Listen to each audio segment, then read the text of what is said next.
Sajanokam, there is neither bereavement, nor old age, or nor death. There is no pain of any kind, and therefore there are no anxieties, save that sometimes, due to consciousness, there is a feeling of compassion for those unaware of the process of devotional service, who are subjected to unsurpassable miseries in the material world.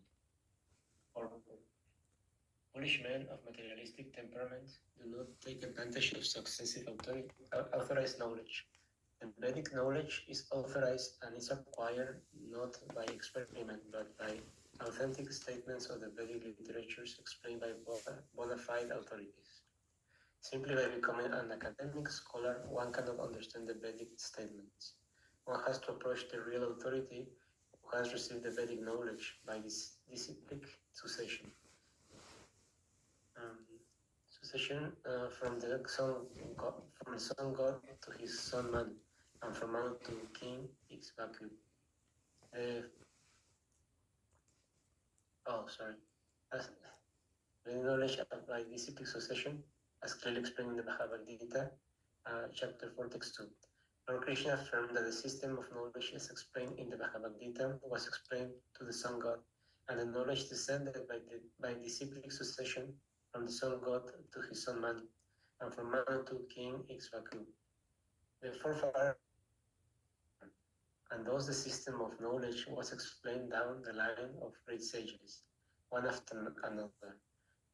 But in due course of time, the authorized succession was broken, and therefore, just to reestablish the true spirit of the knowledge, the Lord again explained the same knowledge to Arjuna, who was a bona fide candidate for understanding due to his being a pure devotee of the Lord.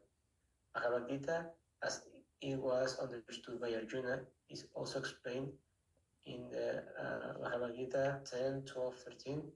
But there are many foolish men who do not follow in the footsteps of Arjuna in understanding the spirit of Bhagavad Gita. They create instead their own interpretations, which are as foolish as themselves, and thereby only help to put a stumbling block on the path of real understanding, misdirecting the innocent followers who are less intelligent, or the Shudras. It is said that one should become a Brahmana before one can understand the Vedic statements, and this stricture is as important as the stricture that no one shall become a lawyer who has not qualified himself as a graduate. Such a stricture is not an impediment in the path of progress for anyone and everyone, but it is necessary for an unqualified understanding of a particular science. Vedic knowledge is misinterpreted by those who are not qualified Brahmanas. A qualified Brahmana is one who has undergone strict training under the guidance of a bona fide spiritual master. Thank you. Saraswati. The Vedic wisdom guides us to understanding our relation with the Supreme Lord Sri Krishna and to acting accordingly in order to achieve the desired result of returning home back to Godhead. But materialistic men do not understand this. They want to make a plan to become happy in a place where there is no happiness. For false happiness, they try to reach other planets, either by Vedic rituals or by spacecraft. But they should know for certain that any amount of materialistic adjustment for becoming happy in a place which is meant for distress cannot benefit the misguided man, because, after all, the whole universe with all its paraphernalia will come to an end after a certain period. Then all plans of materialistic happiness will automatically come to an end. The intelligent person therefore makes a plan to return home back to Godhead. Such an intelligent person surpasses all the pangs of material existence, like birth, death, disease, and old age. He is actually happy because he has no anxieties of material existence. But as a compassionate sympathizer, he feels unhappiness for the suffering materialistic men, and thus he occasionally comes before the materialistic men to teach them the necessity of going back to Godhead. All the bona fide acharyas preach this truth of returning home back to Godhead and warn men not to make a false happiness in a place where happiness is only a myth. Hare Krishna. Thank you.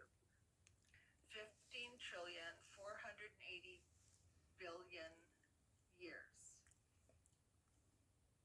But in this one, it says there in that planet of Satyaloka, there's neither bereavement nor old age nor death. So what happens then? If they have a duration of life of those many trillion years, what happens at the end of that time? If they don't die, what happens? That's a very good question. First of all, on the higher planets, in another place it is mentioned that they don't experience old age or disease. But when they do die, they do die, but they don't die in the same manner that we on this earthly planet do. We do undergo old age, we undergo disease, and then death. So perhaps sometimes it's like it seems the duration of life is so long that there is no death. It's endless. That's one possibility. Another possibility is that if you reach Satyaloka, because of the atmosphere, you become totally Krishna conscious, and therefore you don't experience death because you're on the spiritual platform where there is no death of the soul. You realize that you're a spirit soul, that they're all the devotees of Krishna. Like I said, I'm not 100% sure on this. I'm just giving a possibility because it does seem like a contradiction. And I heard that also this is so attached to the realization, they get merged into the Brahma Jyoti, which in itself is a sort of no death, you know.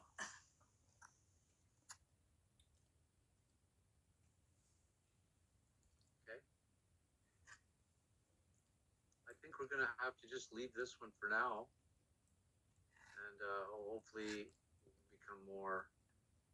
it'll become clearer as we advance further.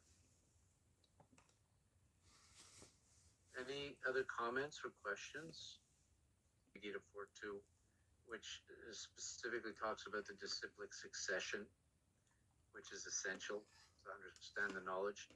And the other one is text 10 and text 12 and 13, which is the verse describing where Arjuna is giving credit. Param Brahm, Param Dham, Parvitram, Paramam Bhavam, Purusham, Shashvatam, Divyam, Adi Devam, Ajam Vidum, and he's, you're the supreme personality of Godhead. You're the ultimate abode, the purest, the absolute truth. You are the eternal, transcendental, original person, the unborn, the greatest. And all the great sages, such as Narada, Asita, Devla, and Vyas, confirm this truth about you. And now you yourself are declaring it to me, because just prior to that, Krishna says, Aham Sarvasya Prabhavo Mata Sarva. I'm the source of both material and spiritual worlds. Everything emanates from me. And Arjuna accepts that coming from Krishna. Then he supports it with his own statement, and then he makes reference to the other sages, great sages, that also say the same thing.